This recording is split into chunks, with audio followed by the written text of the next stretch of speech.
Hi there, I'm Andy Hay, and welcome to this Rowing Hub presentation. Look, we've got a very special guest here today, all the way from Tennessee, MJ Keys, who's one of the up-and-coming coaches on the US college scene, Lady Vols. MJ, Yeah. it's great to have you here, and you've had a real breakout season at Tennessee. Can you tell us, please, how that NCAA season has been for you? Yeah, we all started here last summer. So I recently moved to Tennessee with the rest of the coaching staff. The head coach, Kim Capini, got the job here and hired us all from our previous school that was in Texas. So we all came here and really wanted to build the program up here at Tennessee. So we were actually really fortunate that we had a bunch of our girls at our previous program. They transferred over here with us to Tennessee, which kind of hasn't honestly really happened a lot in college rowing. I Yeah. think we brought 18 Yeah. from Yep. the We team did very recently. 18 transfers. Yep. Yep. That is a lot of transfers. Yeah. Yeah. So it was a really mixed group. So we had, some of our girls that were from our really top eights at SMU that came over. And then we also had other people who were on, like not much scholarship at all, but they really loved our team and our culture that we had built. And they were also, calling up Kim when she got the job here at Tennessee. And they were like, hey, we want to be part of it too, even if it means, we're not on these big scholarships. Like we want to be a part of what you guys are creating. Now you better tell us about the Kiwi women who are in your program because how many of them were in your 1v8? Yeah. So in our 1V, we had three of them. We had Meg Flanagan was in our A, Alice Fahey and Nicole Campbell was in our varsity A. And then we had Sophie Hill, who she just graduated. She has stroked our 2V for the past 4 years, and she was stroke of our 2V this year. So they also came third in their race. Yeah, so some good Kiwis. Our goal was to obviously see some of those really big name teams that have been in the mix for many years, like your Princeton or, Washington, Yale, any of those types of schools. We were racing head to head finally at NCAAs, which was really exciting for us, and ended up coming third. So we were pretty happy with that and really good racing all around. So yeah, we were stoked. And did you row at college in the States? Yeah, I did. So I actually came over to university originally. I was at a school called Clemson, which is in South Carolina. And yeah, I was recruited to go over there. I went to the same place that my peer partner that I rode at Girls High with. She went over there first, and I went over a year later because I didn't really know much about rowing in the States at that point. So once I sort of learned about it a bit more, I was really interested and went over. I ended up transferring, and I went to the University of San Diego, which is in obviously California. And that's where Kim Capini, who is the head coach here now at Tennessee, she was my head coach when I was in college. So that was my first encounter with Kim and meeting her. And just obviously I improved a lot there. And I think we ended up 12th or 13th in the country at NCAAs. That was their first, as USD's first ever time going to NCAAs, and actually their only time going to NCAAs. MJ, we talked a bit previously about the lure of American college rowing and the facilities at Tennessee. I wonder Yeah. if you can just take us on a bit of a quick tour. Yeah, I sure can. Yeah. You want to see some of it? So this is I should have set it up a little bit there before I bring you around here, but these are obviously our ergs. So we set up all of this in here as our erg room, which is really cool. We obviously have it's very open, very obviously beautiful. We have our river right out here. So this is this is obviously an afternoon. Most of the time we like rowing in the mornings, and it'll be even flatter than this. Sometimes it'll be like total glass, So this is pretty good though.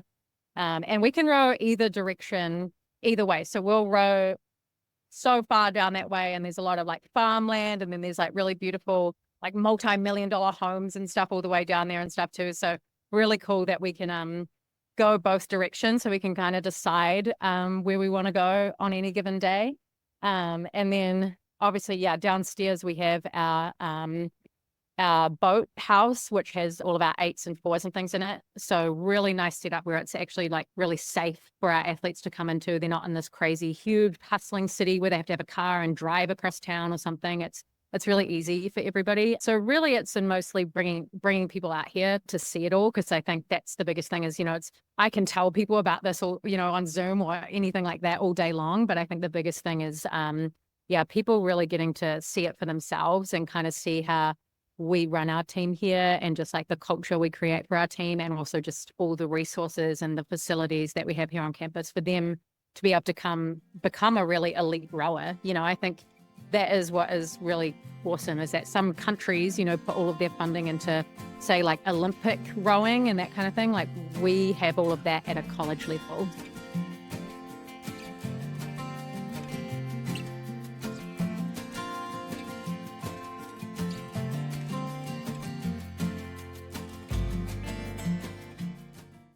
Okay, guys, welcome back to this Rowing Hub presentation.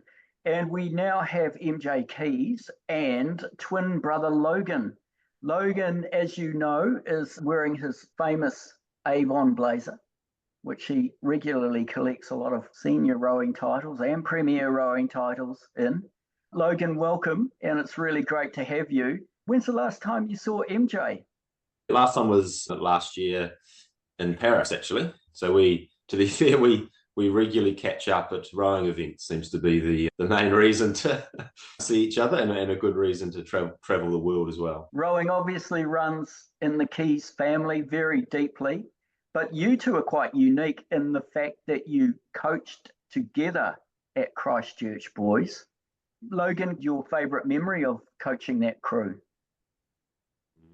I guess for me, the coolest part about that crew was it was something that I'd been a part of for probably that stage about, well, if you include my time rowing at school, about 15 years to be. I think I was 9 years in coaching at Christchurch Boys at the time, and then maybe 15 or so between rowing and coaching and being part of the program. And I guess from a sibling or coaching point of view, MJ, she'd buggered off to America for 4 years, I think probably about 2012 or something. So she didn't come home until she'd finished and graduated. So I think, to be fair, the first thing we did is we got her back into coaching with us when she got back from the States. And I get, from my point of view, as probably all schools and programs know, it's bloody hard to find enough coaches and good people to run the program. So to find someone who's somewhat on the same wavelength but different at the same time was a pretty special thing to have. Our brothers rowed for Boys High. And so there's a photo of Logan and I when we were like 5, and we're holding a Boys High flag in Twizel. And it was just so funny because we saw that photo again when we were both coaching at Boys High. And it was just hilarious because obviously we had no idea back then. And being twins, do you think the same about rowing? I think we like to, this is be a funny one, I guess, we like to disagree with our father on rowing. So we normally get him some good arguments about rowing with him. He can be pretty stubborn on his opinions, but that's probably in some senses helped develop probably a similar style of thinking between us. Yeah, I'd probably say that's the main thing. I think we're similar, but at the same time different. Of course, I think we're on the same wavelength, but probably have different approaches of trying to achieve it. But I think that's exactly what you want to achieve in a coaching team. You don't want to have anyone off on their own, doing their own random stuff. MJ's certainly developed, say, in her time in America, she's a lot louder than I am. You always say that. When I came back from university over here, Logan was like, God, you're so loud. I was like, Stop yelling. Yeah. I'm like, I don't know, I'm just doing my thing. But yeah, no, that is true. I would say I think I have a bit more of that approach, where a bit more vocal maybe as a coach. Like even Kim and I, when we're out on the water and stuff, like we coach together, the 2/8s together, we coach a lot. Like we're always saying a lot. Whereas I do think there's that other style of coaching that's a little bit more like, oh, the lights went off in here now. A little bit more like, hang on. I'm going to turn that back on. One second.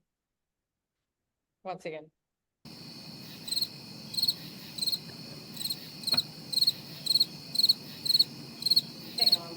We can pause the recording with it, but it'll be all right.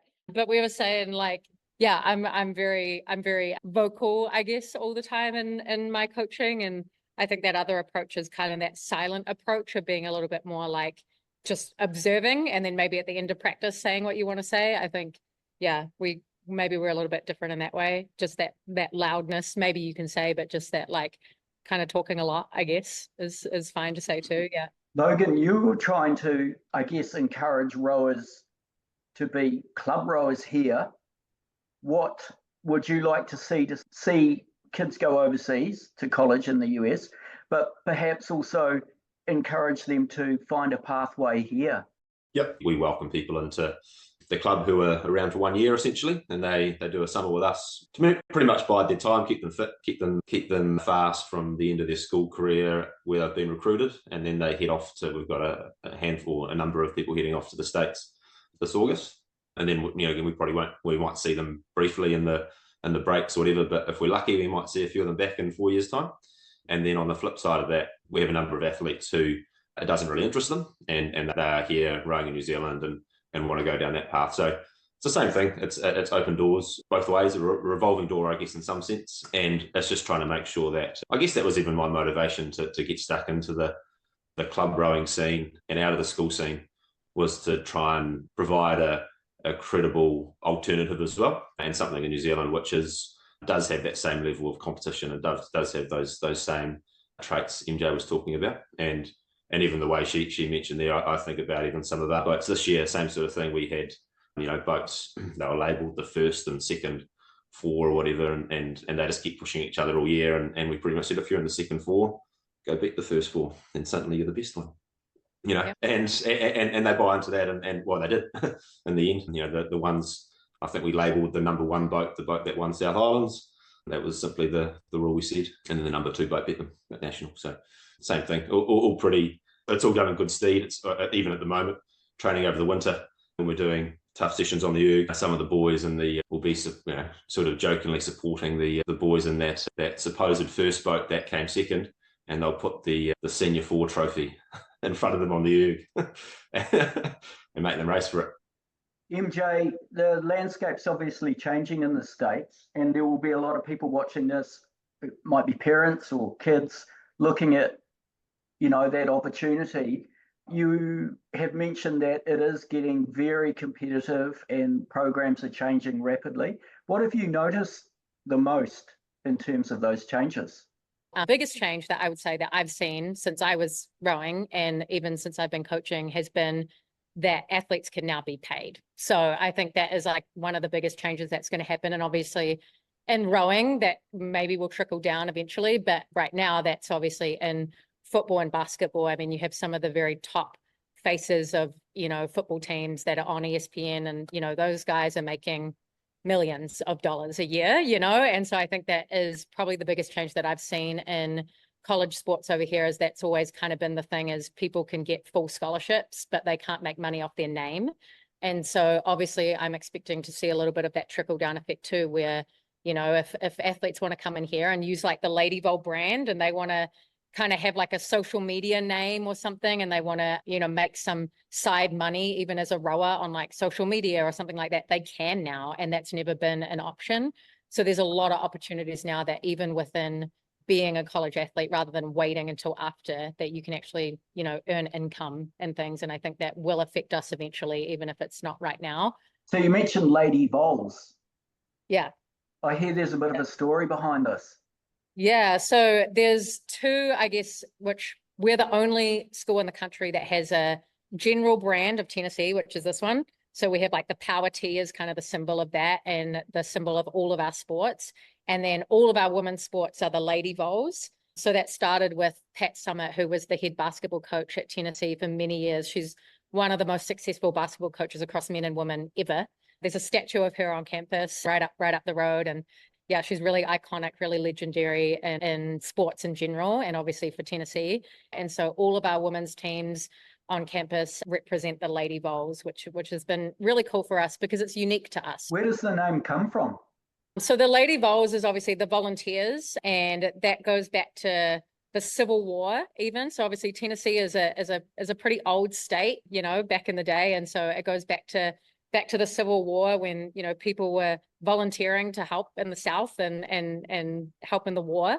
So obviously it's just carried on from then. You're both full-time coaches now, and have obviously proved to be successful coaches. I mean, did you ever think this would have happened in your lives?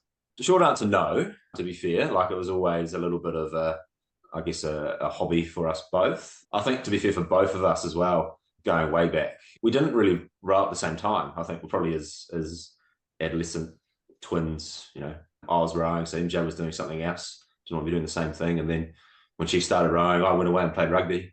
And then I think she stopped and I started rowing again. And then MJ decided to go to the States. And then I think I stopped and I started coaching. And so there's only been a couple of times, to be fair, boys high and now, when we've sort of been doing the same thing, I guess. But on that, going way back to when we were at school and whatnot, it was, Mum will hate this, but Mother always said, "Oh, rowing's a waste of time. Why are you putting so much time into that? You'll never make, there's not a future in that." So I guess here we are. She'll hate that, but it's true. I told her that the other day. I was like, man, I was lucky Dad paid for my rowing fees, because otherwise I could be rowing. But I guess that's an example of anything, to be fair. If you get stuck into something you enjoy doing, you can probably make a career in anything if you want to, particularly in the modern era. Yeah, so I guess the world's your oyster in terms of what you want to do. Logan's right. Like, he played rugby for a little bit, and then I was into cycling. So I went, was riding my bike a lot and started doing that and doing a lot of big races and stuff. So we did kind of go back and forth between rowing a lot. And I think it's been such an awesome thing that it's something that we've always been able to come back to. And obviously it's always drawn us back in some way. And I think just in New Zealand, with like the culture of rowing and Twizel and the high school rowing, and just all the history of all the high schools and being a part of that, and obviously trying to win Māori as an athlete and as a coach, it's so exciting. And I don't think there's really any other country that is like that, like even in the US, the high school rowing, it's not the same, where, you have this history of high schools that are doing really well. And I think it's very unique to New Zealand. I know it wasn't my goal to be a coach, but I just kind of fell into it because I loved doing it every single year. And then I just kept doing it because I loved it so much. And then obviously here we are now, that you just kind of figure out a way to make it work for you and get the most out of it and create opportunity for others, I think has been the really awesome part of it too, is you're changing people's lives at the same time, So, yeah. Well, cheers to that, eh? Yeah, cheers, American Dutch bros. There you go. Guys, it's been absolutely great to have you, and thanks for your time. When will you see each other again, the twins? Yeah, so annual reunion at this stage will be at the under-19 and under-23 World Champs in Canada. So, yeah, looking forward to it. All right, guys. Well, happy reunion. Yeah. Yeah, cool. See you in Canada. Yeah, see you in Canada. I'm excited that it's in Canada this year and not so far away. It's a short flight for me, so I'm excited for that. Not for me. Yeah, not for you. Hey, MJ. MJ. Yeah. We still don't know what MJ stands for. Oh, wow. Oh, man. It stands for Mary Jo. Don't really go by that very often, though. Not many people know that. Sometimes the odd athlete will ask me and I tell them, but no one calls me Mary Jo. Righto, MJ Keys and Logan Keys. Thank you, guys. All the best, eh? Yeah, thank you. Bye. See you guys.